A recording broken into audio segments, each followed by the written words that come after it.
प्यारे बच्चों, हम पढ़ रहे हैं कक्षा 6 की गणित और तीसरा अध्याय जो कि है संख्याओं के साथ खेलना प्रारंभ हो चुका है और हम क्रम में पढ़ते हुए प्रश्नावली 3.5 तक पहुंच चुके हैं और 3.5 के इस पूर्व हम 1 से लेकर 10 तक प्रश्नों को भी हल कर चुके हैं। अब अंतिम 2 सवाल बचे हैं जो कि सवाल नंबर 11 और 12, तो इन्हें समाप्त कर लेते हैं इसी वीडियो में। प्रश्नावली 3.5 का 11वां और 12वां सवाल को हल करते हुए पहले लेते हैं 11वां सवाल जो कि है संख्या 18 2 और 3 दोनों से विभाज्य है। ठीक है, क्योंकि 18 में 2 का पूरा भाग 9 दफा जाता है और 18 में 3 का भाग 6 दफा जाता है। यह 2 गुना 3 यानी कि 6 से विभाज्य है।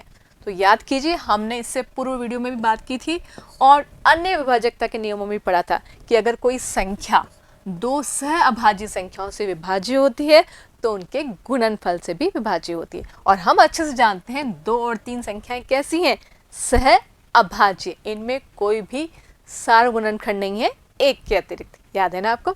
तो इसी प्रकार एक संख्या 4 और 6 दोनों से विभाज्य है। ठीक है, क्या हम कह सकते हैं कि वह संख्या 4 गुणा 6 बराबर 24 से भी विभाज्य होगी?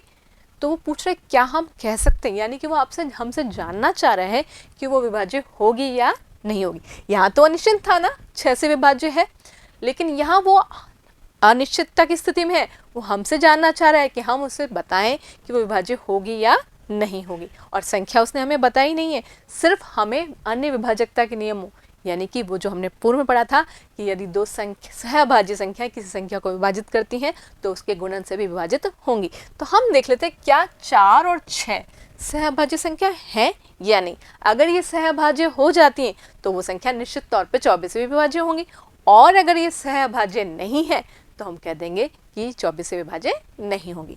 ठीक है, आगे क्या कह रहे हैं, यदि नहीं, अच्छा ये कह रहे हैं नहीं भी हो सकता है, तो अपने उत्तर की पुष्टि के लिए एक उदाहरण दीजिए। तो हमें एक उदाहरण भी देना हो। ठीक है, बिल्कुल करते हैं। तो सबसे पहले वही नियम की बात आ गई, यदि कोई संख्या 2 सहअभाज्य संख्याओं से विभाज्य हो तो उनके गुणनफल से भी विभाजित होती है। ये तो हम अन्य सहभाजकता के नियमों में हमने पढ़ाई था और अभी पूर्व में बात भी कर ली। तो 4 के गुणनखंड की बात कर लेते हैं। 4 के गुणनखंड होंगे 1, 2 और 4। ऐसे ही 6 के गुणनखंड की बात करें तो बिल्कुल 1, 2, 3 और 6, याद है ना आपको, हम इसके बारे में पूर्व में चर्चा कर चुके हैं। ये गुणनखंड कैसे निकालते हैं, जिन संख्याओं का इनमें पूरा भाग जाता है उसके गुणनखंड होते हैं। ठीक है ना, और अब आता है 4 और 6 दोनों के सार गुणनखंड। देखिए इनमें कोई संख्या ऐसी है, ऐसे गुणनखंड है जो दोनों में है, बिल्कुल हम देख पा रहे हैं 1 और 2 दोनों में पाए जा रहे हैं, अर्थात इनके सार गुणनखंड क्या हो गए, 1 और 2। अब आप बताएं क्या ये 4 और 6 सहअभाज्य संख्या है या नहीं है? बिल्कुल नहीं है। क्यों? क्योंकि यहाँ 1 के अतिरिक्त क्या आ गया, 2, और जैसे ही 1 के अतिरिक्त कोई संख्या आ जाती है तो वह सहअभाज्य संख्याएं नहीं रहती हैं। तो ये सहअभाज्य संख्याएं नहीं है, और नहीं है तो ऐसी स्थिति में हम अब स्पष्ट तौर पे कह सकते हैं कि वह संख्या 24 से विभाज्य भी नहीं होगी, नहीं होगी। और जैसा कि हमने सवाल में पूर्व में पढ़ा था कि अगर नहीं का उत्तर आता है तो हमें एक उदाहरण भी देना होगा। तो ध्यान दीजिए, हम बात करते हैं संख्या 12 की। 12 संख्या में अगर हम ध्यान दें तो 12 4 से भी विभाजित होती है और 6 से भी, क्योंकि 12 में अगर हम 4 का भाग देते हैं तो पूरा कितनी दफ़ा जाता है, 3 दफ़ा जाता है। ठीक है, और 12 में ही अगर हम 6 को विभाजित करें, 6 से विभाजित करें तो कितना जाता है, 2 दफ़ा जाता है। लेकिन अगर हम इनके गुणनफल को, इन दोनों के गुणन को यानी कि 24 से भाग दें तो 12 में 24 का भाग जाएगा क्या? बिल्कुल नहीं जाएगा, नहीं जाएगा ना, संख्या बड़ी हो गई बाहर और अंदर छोटी हो गई तो भाग नहीं जाएगा।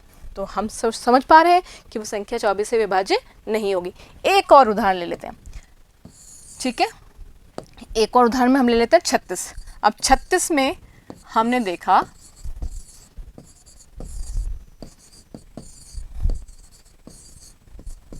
36 हमारी 4 से विभाज्य है, कितनी दफ़ा भाग जाता है, 9 दफ़ा। ठीक है, और 36 में 6 का भाग भी जाता है पूरा कितनी दफ़ा जाता है, 6 दफ़ा जाता है। ठीक है, लेकिन 36 को अगर हम 24 से विभाजित करें तो भाग पूरा नहीं जाने वाला। देखिए आप, 36 को हमने अंदर डाला और 24 को बाहर निकाला, 24 से कम 24 और बच गए कितने, 12। चूँकि हमारे पास सबसे छोटा अगर हम भाग देते हैं 24 से कम 24 जाने वाला है, और 12 तो छोटी संख्या आ गई, तो पूरा पूरा भाग तो नहीं जाएगा, शेषफल 12 रह रहा है ना।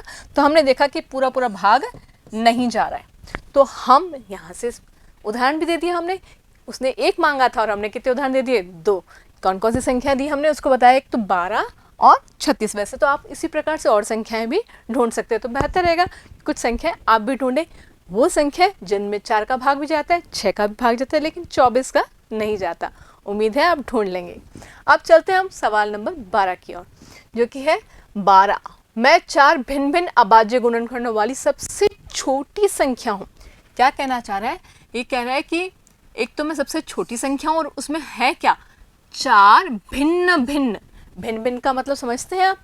चारों की चारों संख्याएं अलग अलग है, कोई भी संख्या रिपीट नहीं हो रही, ठीक है ना। अर्थात कोई 2 है तो कोई 3 होगा, कोई इससे अलग होगा, रिपीट नहीं करना है। अभाज्य गुणनखंडों वाली संख्या, अर्थात वो जो भी संख्याएं गुणनखंड वाली मिलने वाली हो सारी की सारी कैसी होनी चाहिए? अभाज्य होनी चाहिए। तो ठीक है, सिंपल, हम अभाज्य संख्या ले लेंगे और उनको गुणा करके बता देंगे। और चूंकि हमें सबसे छोटी संख्या ढूंढनी है तो हम छोटी छोटी संख्याओं को ले लेंगे। सिंपल, कोई इतना कठिन काम नहीं है। तो क्या आप मुझे ज्ञात कर सकते हैं? बिल्कुल कर सकते हैं। देखिए, हम जानते हैं अभाज्य संख्या क्या होती है, 2, 3, 5, 7, 11, 13, 17, 19 इसी क्रम में चलती है। याद है ना, हम अभाज्य संख्या के बारे में भी पूर्व में चर्चा कर चुके हैं। तो अब क्या कह रहा है कि 4 भिन्न भिन्न, तो भिन्न भिन्न लेनी है तो हम इनमें से कोई भी भिन्न भिन्न ले लेंगे, इनमें से ही लेनी, क्योंकि अभाज्य संख्या लेनी है ना, तो इन्हीं में से चुनना होगा।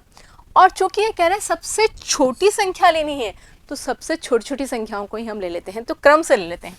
तो ले लिया हमने 2 को, 3 को, 5 को और 7 को, क्योंकि इससे छोटी संख्या तो होंगी नहीं, ठीक है। और अगर हमने इनको छोड़ दिया तो वो छोटी वाली संख्या और बन जाएंगी। हमें तो सबसे छोटी बतानी है, तो सबसे छोटी संख्याओं को हमने क्रम से ले लिया। और चूंकि चारों भिन्न है तो चारों भिन्न ले ली, और इनको क्या कर देना हमें? गुणा। और गुणा करके हम बता देंगे कि वह संख्या कौन सी है। तो चूंकि हम पूर्ण संख्याओं में गुणन के नियम भी पढ़ चुके हैं, तो देखिए 5 को 2 से गुणा करने में फायदा हो जाएगा, कितना आ जाएगा? 10। और 7 को 3 से गुणा करेंगे तो कितना आ जाएगा? 21। और 21 को 10 से गुणा करेंगे तो क्या आएगा? 210। तो हमारे पास 210 वह संख्या आ गई जिनमें 4 भिन्न भिन्न अभाज्य गुणनखंड हैं। आ रही बात समझ में? तो उम्मीद है आपको सवाल समझ में आ रहे हैं। देखिए, अगर बच्चों इसमें से 4 भिन्न भिन्न की जगह 5 भिन्न भिन्न बोल दिया होता और सबसे छोटी बोला होता, तो हम आगे एक 7 के अलावा और क्या जोड़ देते? 11। ऐसे अगर उसने 6 भिन्न भिन्न बोला तो हम 13 को जोड़ते, क्योंकि छोटी बोला है तो छोटी संख्याओं से हम शुरुआत करेंगे, ठीक है ना। तो मिलते हैं नए सवालों के साथ नए वीडियो में। जुड़े रहिए। धन्यवाद।